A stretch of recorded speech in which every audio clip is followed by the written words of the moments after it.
Samahan ng mga maninindang Pilipino pagtutunan din ng pansin ang mga Muslim sa ating bansa. Naritong news scoop ni Gia Rafael.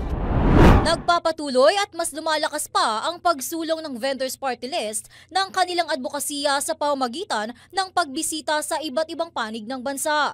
Layunin nilang pakinggan at unawain ang mga hinaing ng bawat manininda, lalo na ang mga kapatid nating Muslim. Sa eksklusibong panayam ng DWIZ, sinabi ni Deo Balbena o mas kilala bilang diwata ng Vendors Party List, isa sa mga kinakaharap ng mga vendors ay ang pondo, lalo na sa tuwing kinukumpiska at nasisira ang kanilang mga paninda sa clearing operations.